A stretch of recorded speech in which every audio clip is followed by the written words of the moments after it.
Hello everyone, welcome to our channel. This is Srishti Agarwal. तो मैं आप सभी कक्षा 8 के स्टूडेंट्स के लिए लेकर आई थी प्रकर हिंदी कार्य पुस्तिका के सॉल्यूशंस, जिसमें हमने आकलन 1 का सॉल्यूशन देख लिया था। अब यहाँ पर हम देखने वाले हैं आकलन 2 मूल्यांकन भाग 2 का सॉल्यूशन।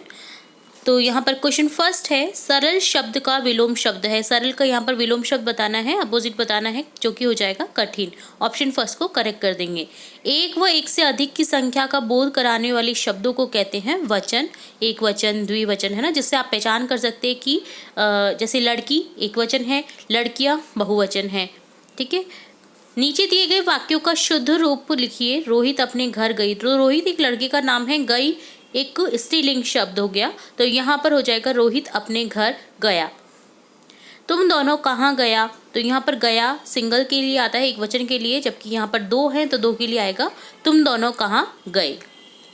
क्वेश्चन मार्क आ जाएगा, ठीक है, क्योंकि क्वेश्चन पूछ रहे हैं।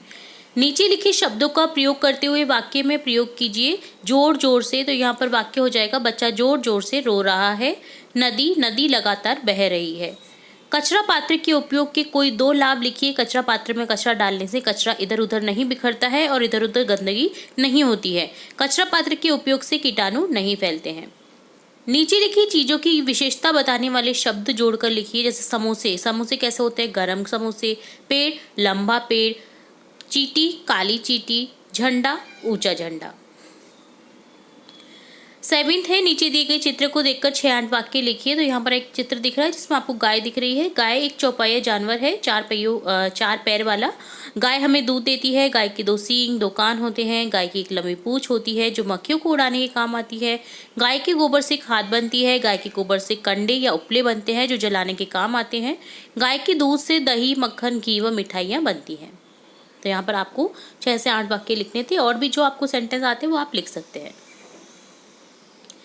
नेक्स्ट, नीचे दी गई कविता को पढ़िए। 8 से 11 तक के प्रश्नों का उत्तर दीजिए। आपको कविता पढ़नी है दी गई, और इससे रिलेटेड कुछ क्वेश्चन पूछे जाएंगे जिनके आपको आंसर करने हैं। तो कविता है, आसमान ने ओढ़ी चादर, नीली नीली इसकी चादर। सांझ पड़े यह लाल हुई थी, सांझ पड़े यह लाल हुई थी, रात पड़ी तो काली चादर। आसमान ने ओढ़ी चादर, नीली नीली इसकी चादर। रात पड़ी तो पोल खुली थी, फटी हुई थी सारी चादर। जगह जगह पर छेद थे इसमें, चलनी सी छेदीली चादर। छेद सभी सब बनने थे तारे, चमकी थी ये काली चादर। तो यहाँ पर ये कविता दे रखी है आसमान से रिलेटेड। अब यहाँ पर क्वेश्चन है, कविता के अनुसार किस कारण से ये पता चला होगा कि आसमान की चादर फटी हुई है। तो आसमान में तारे उगने से पता चला होगा कि चादर फटी हुई थी, क्योंकि तारे टिमटिमाते हैं, यानी कि रोशनी आ रही है उनमें से, यानी कि छेद हो रखा है आसमान में। पोल खुलना मुहावरे का प्रयोग कविता में आया है। आप इस मुहावरे का अर्थ और वाक्य बताइए। तो पोल खुलना अर्थात पता चलना या भंडा फूटना। वाक्य में प्रयोग हो जाएगा, पुलिस ने आश्रम पर जाकर पाखंडी बाबा की पोल खोल दी।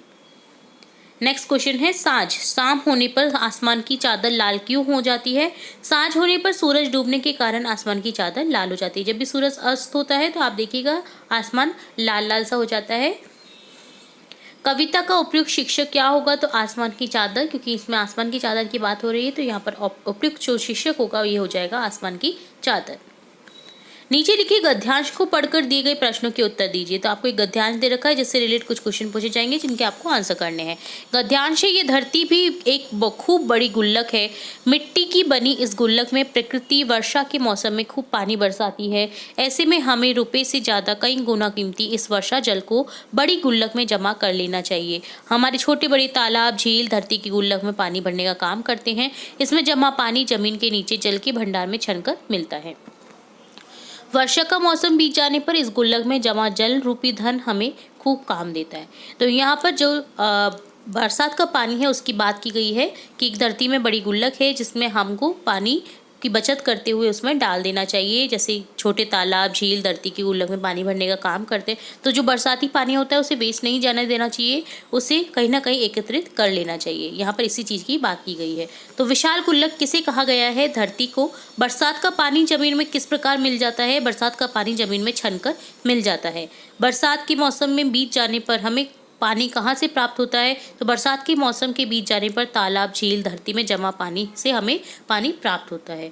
बरसात के जल को हम किस किस प्रकार सहेज सकते हैं? बरसात के जल को झील, कुआं, तालाब आदि में सहेज सकते हैं।